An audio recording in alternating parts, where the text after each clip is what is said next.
Today, I thought we would talk a little bit about inflammation because we know inflammation is really the root of disease. And, it can impact both physical and mental health conditions. Anything from, liver conditions, autoimmune, neurodegenerative conditions, dementia, heart disease, you name it. Inflammation is really kind of the root of all disease. So, it's inflammation in general is a protective process. If we get a cut, we know that white blood cells are going to arrive at the scene, form that clot, and help kind of protect that wound to prevent any further blood loss. So, we know that this is in our favor, this inflammatory response. However, we don't want this inflammatory response to go on and on and on and become this chronic low-lying source of inflammation. So it's not meant to be long term. A local inflammatory response is very normal. You've got a trigger, you've got a sensory cell that kind of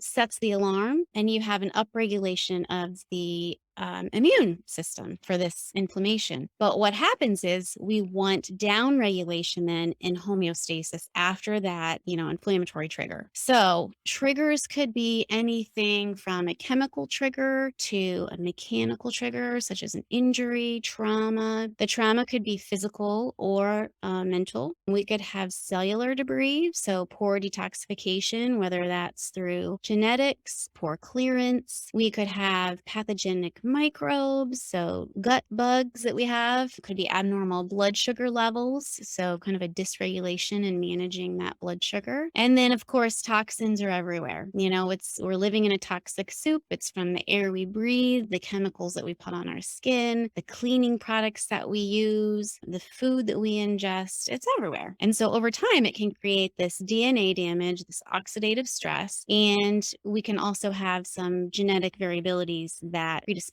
us to, more vulnerability to those toxins. It could also be toxic relationships, social, environmental, any type of lifestyle, specific toxins can really contribute to that chronic inflammation. So, what do we do to help, make sure that we have this appropriate inflammatory response, but then a down regulation and that homeostasis to follow? Obviously, we want to make sure we have nutraceuticals and different things like antioxidants and nutrients to help support the detoxification and clearance. So we've got vitamin C, we have things like magnesium, B vitamins help to support those enzymes that are required in that detoxification. Fish oil is a nice anti-inflammatory. NAC is a precursor to that master antioxidant glutathione. So that's a really important key player because as you guys know, once you start, encountering all of these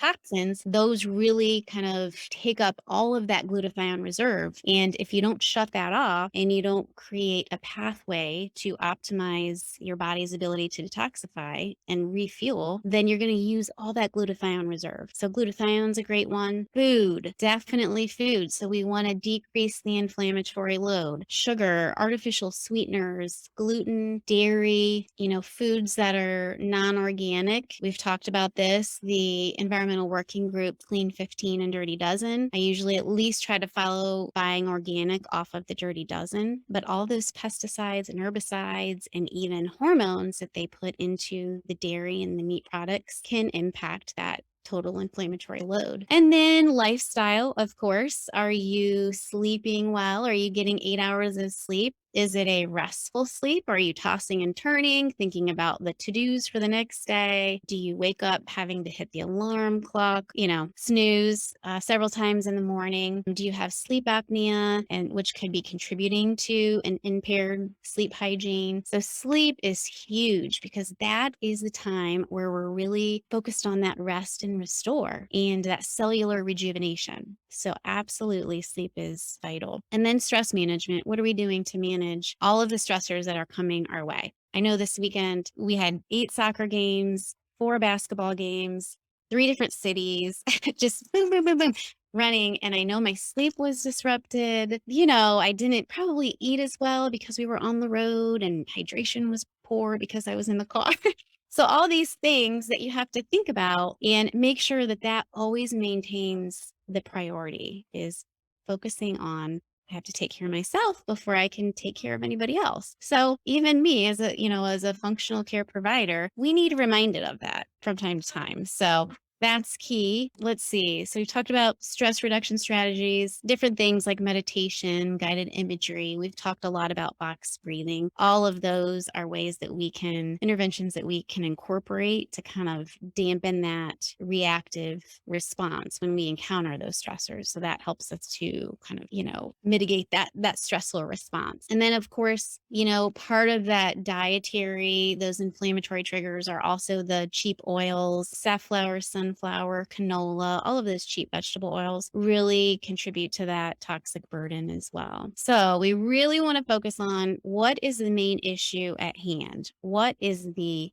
biggest insult to our immune system? Is it perhaps a pathogenic bacteria? So are we doing stool testing? It could be a mold exposure. It could be a toxic relationship. So we really try to identify what the priority is and then work upstream. That's what we do in functional medicine, and really try to unravel the layers and deal with those. I don't want to say one at a time because sometimes we have to hit, multi factors, but it's really important to address all of those lifestyle components that can contribute to that lifestyle or that toxic burden. And then different ways that we test for inflammation, inflammatory markers like CRP, high sensitivity CRP. We want that ideally under 1. Diabetes markers that we're looking at a hemoglobin A1C and a fasting insulin. Those are all key players. We know anytime we have insulin resistance, there's inflammation. Anytime we have inflammation, there's insulin resistance. So it's just this vicious cycle that contributes to more and more